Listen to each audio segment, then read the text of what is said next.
Hello, നിങ്ങളെല്ലാവരും സുഖമായിട്ടിരിക്കുന്നു വിശ്വസിക്കുന്നു. നമുക്കിന്നൊരു വെറൈറ്റി ഫുഡ് പരിചയപ്പെട്ടാലോ? ലസാഞ്ഞാണ്. അപ്പം ലസാഞ്ഞിന്നോ ലസാഞ്ഞി എന്നൊക്കെ ഇതിന് പേരുണ്ട്. അത് ഓരോ രാജ്യത്തിൻ്റെ പ്രൊനൗൺസിയേഷനും ലാംഗ്വേജിൻ്റെ രീതിയൊക്കെ അനുസരിച്ച് ചെറിയ ചെറിയ വ്യത്യാസങ്ങളൊക്കെ ഉണ്ട്. ബെൽജിയത്തിൽ, അതായത് ഫ്രഞ്ചിൽ ഇതിന് ലസാഞ്ഞ് എന്നാണ് പറയുന്നത്. അപ്പം ഇത് പാക്ഡ് വേഷനാണ്. ഇത് ഓൾറെഡി കുക്ക്ഡ് ആയിട്ട് വന്നാക്കുന്നതാണ്. നമ്മൾ ജസ്റ്റ് ചൂടാക്കി എടുത്താൽ മതി. പക്ഷേ ബെൽജിയത്തിൽ കോമൺ ആയിട്ടും ഇത് വീടുകളിൽ തന്നെ ഉണ്ടാക്കുന്ന ഒരു ഫുഡാണ്. ശരിക്കും പറഞ്ഞാൽ ഇതിൻ്റെ ഒറിജിൻ എന്ന് പറയുന്നത് ഇറ്റാലിയൻ ഡിഷാണിത്. പക്ഷേ ടേസ്റ്റിയാണ്. അതുകൊണ്ട് നമുക്കും ഇഷ്ടപ്പെടുന്ന, ഇന്ത്യൻസിനൊക്കെ ഇഷ്ടപ്പെടുന്ന ഒരു ടേസ്റ്റ് തന്നെയാണ്. അപ്പോൾ ഇതിൻ്റെ തന്നെ വെജും ഉണ്ട്, നോൺ വെജും ഉണ്ട്. ഞാൻ വാങ്ങിച്ചത് നോൺ വെജാണ്.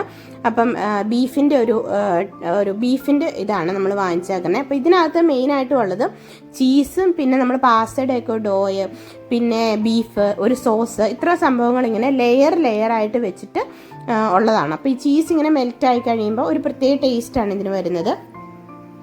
അപ്പോൾ ഇതിനകത്ത് ഡീറ്റെയിൽ ആയിട്ട് എഴുതിയിട്ടുണ്ട് ഇതെങ്ങനെയാണ് ചൂടാക്കേണ്ടതെന്ന്. ഒന്നെങ്കിൽ മൈക്രോ ഓവനിൽ 5 മിനിറ്റോ അല്ലെങ്കിൽ ഗ്രില്ലിൽ 25 മിനിറ്റോ ആണ് നമ്മളിത് വെക്കേണ്ടത്.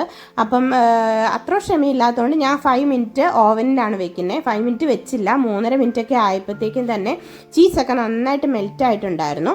ശരിക്കും ഭയങ്കര ടേസ്റ്റി ആട്ടോ, ഒരു ഗുഡ് ഫീലിങ്ങുമാണ്.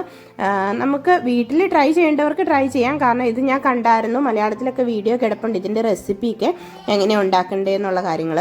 അപ്പോൾ അല്ലെങ്കിൽ നിങ്ങൾ എപ്പോഴെങ്കിലും എവിടെയെങ്കിലും ഇപ്പം ബെൽജിയത്തിലോ ഇറ്റലിയിലോ എവിടെയെങ്കിലും പോകുമ്പോൾ ഒന്ന് ട്രൈ ചെയ്യാൻ പറ്റുന്ന ഡിഷാണ്. അപ്പം ഇതിൻ്റെ ഒരു ടേസ്റ്റ് എന്ന് പറഞ്ഞാൽ ബീഫിൻ്റെ ഒരു ടേസ്റ്റും സോസിൻ്റെ ഒരു പുളിയും മധുരവും എല്ലാം കൂടെ കൂടിയ ഒരു ടേസ്റ്റാണ്. സംഭവം എന്നാണെങ്കിലും അടിപൊളിയാണ്. നമുക്ക് വെറൈറ്റി ആയിട്ടൊരു ഫുഡ് ട്രൈ ചെയ്യേണ്ടവർക്ക് ട്രൈ ചെയ്യാവുന്നതാണ്. അപ്പോൾ നിങ്ങൾക്ക് വീഡിയോ ഇഷ്ടപ്പെട്ടെന്ന് വിചാരിക്കുന്നു. വീഡിയോ ഇഷ്ടപ്പെടുവാണെങ്കിൽ സബ്സ്ക്രൈബ് ചെയ്യാനും ലൈക്ക് ചെയ്യാനും ഷെയർ ചെയ്യാനും